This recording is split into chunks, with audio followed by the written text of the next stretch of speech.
Hi friends, glad to be back today. And today we're going to be talking about the 19 possible signs of a narcissistic parent and being able to dive deep into these signs. It's very important to understand this. If you were raised by a narcissistic parent or narcissistic parents, it impacts you greatly. It made a huge impact on your life, and as an adult, you're dealing with it. So being able to look at these signs and seeing if your parents fall into these categories is going to be helpful for you to understand, because it's going to be also helpful to illuminate the situation and probably make clear a lot of choices that you've made in your life and directly relates to the narcissistic parent, and understanding some of the things that you're dealing with in your life right now. Some of the struggles could actually go back to the situation. It's very helpful. So let's dive in deep on these 19 possible signs and get through them as fast as possible. Let's go.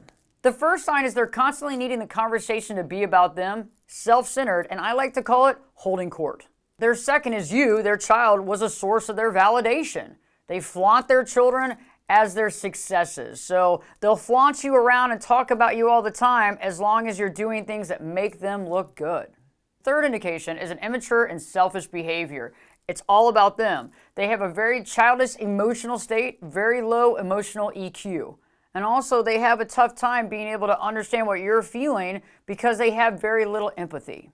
The fourth indication is that they're emotionally reactive, and they have a tendency of shaming their child's emotions. Remember, they can be emotionally reactive, but if you have a feeling or you're not feeling good, they'll shame you, they'll talk down to you, they'll tell you to stop it, to be quiet, to get over it, to let it go, to stop crying. They're going to find reasons to halt your emotions, but they can react at a moment's notice. The fifth indication is bragging about your achievements to others, but rarely acknowledging them to you. They can go tell everybody about what a great son you are, what a great daughter you are, and you won this award, or you're playing the football game next week, whatever it is, because it makes them look good. But when it comes one-on-one with them talking to you about your achievements, doesn't happen. The sixth indication is that they constantly put their needs first. Their needs are the most important needs. Honestly, their needs are the only needs. So they expect everybody to sacrifice for them. And quite honestly, I don't even know if they actually think we're sacrificing. I just think that they feel like we're all here to help them. The seventh indication is being well-liked and important to others. People think they're amazing, they're hilarious, they hung the moon, they're the center of attention, they're the life of the party. But behind closed doors, very different story. Very controlling, very manipulative, even very harsh and cruel at some points, especially if you're dealing with something that's emotional, that they don't even know how to handle, or they don't even want to deal with. The eighth indication is that they can make you feel bad for not doing what they want you to do. And they can make you feel bad immediately. So if you're not doing what they want you to do, they're going to find reasons to make you feel bad, break you down, and eventually, guess what? You're going to do what they wanted you to do in the first place. The ninth indication is that they can make you feel guilty as to not doing something for them, and by actually kind of using that ace card by talking about all the things that they've done for you. So bring up, remember when I did this for you? Remember when I took care of that for you? And this is the kind of love you're showing me? Exactly. It's like they're constantly using that card. So if they do something for you, remember, they're going to use it against you later to get something they want. The 10th indication is they can be very opinionated and dominating when it comes to being at home. But in front of other people, again, there's that smile, there's that charm. And so it's interesting because many people don't really even know who they are. So the outside world thinks they're this amazing gem of a person. Not to say that they don't have some good traits, but quite honestly, most people have never seen that other side of them and will never see the other side of them. The 11th indication is poor boundaries, whether they choose to interact with you or choose not to interact with you.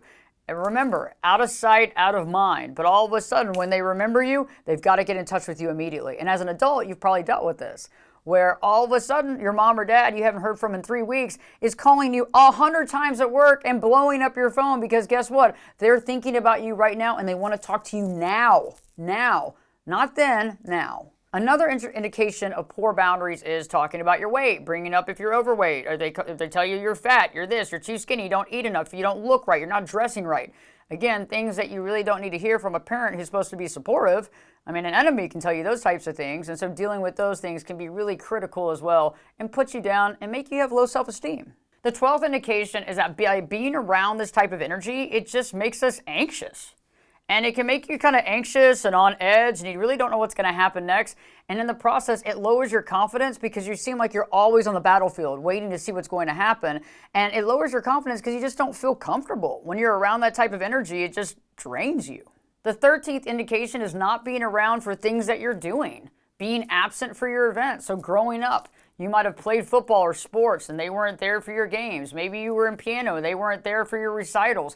They talk about your achievements to other people, but they don't show up or be present when it really concerns you and it's important to you.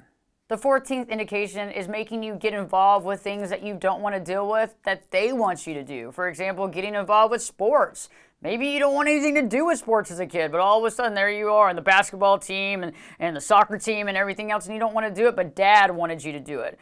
You know, maybe mom wanted you to be on the cheer team. You had no desire whatsoever, but guess what? You're going to listen to them and follow their wishes because that's what they want, and it has nothing to do with what you want. The 15th indication is that they just don't provide a nurturing environment as for a child. They just don't. It's not a nurturing environment where you feel fulfilled and taken care of emotionally. And when you're having a tough time, they're there. You know, and the good times and the bad times, they're always present. That's just not the case. Remember, it's a lot about image. It's about how they look to other people. It's about them presenting their best image. And a lot of times at the house, it's like almost like you don't exist. And so that nurturing response doesn't really exist. Maybe you had one parent that was more nurturing and one that was more narcissistic. But if you didn't have that and you had two narcissistic parents, you kind of felt like you were fending for yourself because you really were. The 16th indication is they can play favorites, the golden child or the black sheep. The golden child can do no wrong, the black sheep can do no right. I have multiple videos right here on YouTube, and we'll put the links in the description so you can watch those as well. And the impact of that is if you have a brother or sister and one was the golden child or one was a black sheep, you probably don't have a great relationship with them unless you've really done some work together to overcome the situation. Because otherwise, what does it do? It just divides you. The 17th indication is that when you need time and attention from them, they just can't be bothered.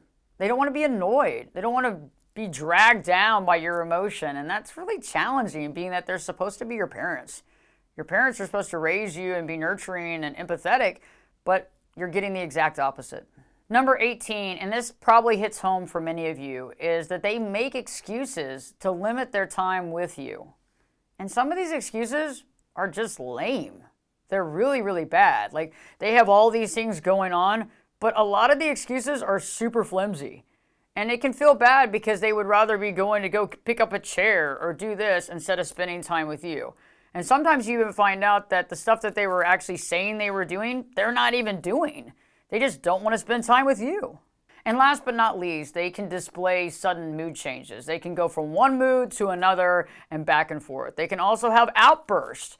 And it can be very scary because you don't want to trigger one of those outbursts. And as a child, you were probably dealing with that. You didn't even realize that you were walking on eggshells. You didn't want to upset them. You didn't want to anger them. So you just got real small, taking up very little space because you didn't want to upset them and you didn't want to trigger them.